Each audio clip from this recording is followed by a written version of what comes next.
اور اس مہینے کی 6 تاریخ کو رجب شریف کو 6 تاریخ کو ہم جو ہندوستان اور پاکستان کے مسلمان ہیں، ہم سب پر بہت بڑا احسان ہے، ہم اس ہستی کے احسان مند ہیں، ان کے احسانات کے نیچے ہم دبے ہوئے ہیں، جن کی بدولت یہاں اسلام پھیلا، جن کی بدولت یہاں اسلام کی روشنی جو ہے اسے خوب خوب پھیلایا حضرت خواجہ خواجگان عطائے رسول فی الہند۔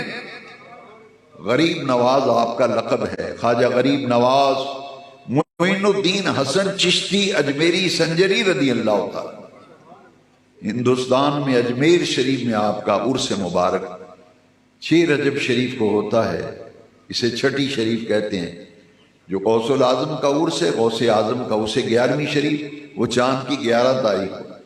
خواجہ معین الدین چشتی اجمیری کا جو عرس اور سالانہ فاتح ہے اسے چھٹی شریف کہتے ہیں، کہ آپ کا وصال جو ہے وہ 6 رجب کو ہوا۔ اور آپ کے آنے سے پہلے ہندوستان میں بڑی کثرت کے ساتھ ہندو آبادی تھی، غیر مسلموں کی کثرت تھی۔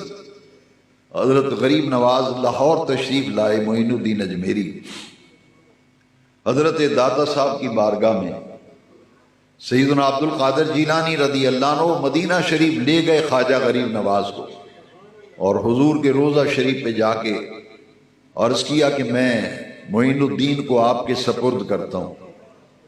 تو حضور نے خواب میں معین الدین اجمیری سے فرمایا کہ تمہاری ڈیوٹی ہندوستان کی سرزمین پہ لگ گئی ہے، آپ پہنچیے ہندوستان، وہاں آپ کی دعوت و تبلیغ اور اخلاق و کردار سے اسلام پھیلے گا۔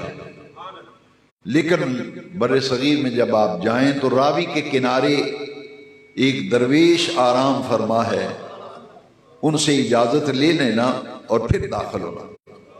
تو اجازت لینے کے لیے 40 دن اعتکاف کیا خواجہ معین الدین اجمیری نے۔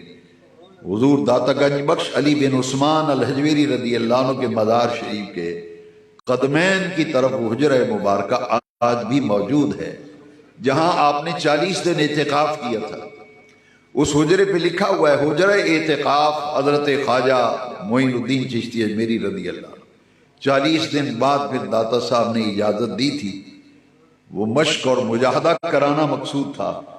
اور جب آپ اعتکاف سے اٹھ کے اجمیر کی طرف آپ نے رخت سفر باندھا تو آپ روانہ ہوتے وقت ایک تاریخی شعر کہہ گئے کہ گنج بخشے فیض عالم مظہر نور خدا ناکساں را پیر کامل کامل آرا۔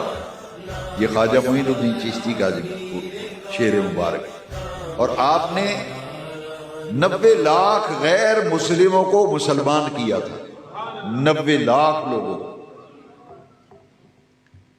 اور یہ سب سے بڑی کرامت ہے کہ جس پر نظر ڈالتے تھے وہ کلمہ پڑھ لیتا تھا، وہ دین اسلام کو قبول کر لیتا تھا۔ ہندوستان سے جب انگریز کا دور حکومت تھا اور انگریز یہاں سے رخصت ہو رہا تھا، 1857 کی جنگ آزادی تاریخ پڑھیے، انہوں نے جاسوس بھیجا ہندوستان کی پوری تجزیہ کرنے کی اور رپورٹ مرتب کرنے کی۔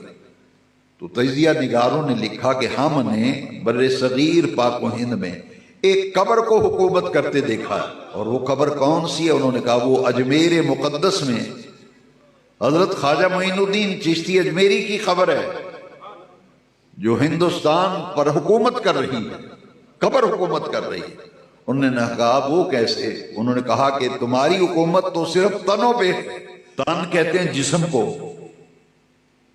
اس نے کہا کہ سارے حکمران تنوں پر حکومت کرتے ہیں، ان کی حکومت جسموں پر ہوتی ہے، لیکن معین الدین کی قبر جو ہے یہ لوگوں کے دلوں پر حکومت کرتی ہے۔ تو بر صغیر میں جو اسلام نظر آ رہا ہے یہ انہی اولیاء کرام کا فیضان ہے۔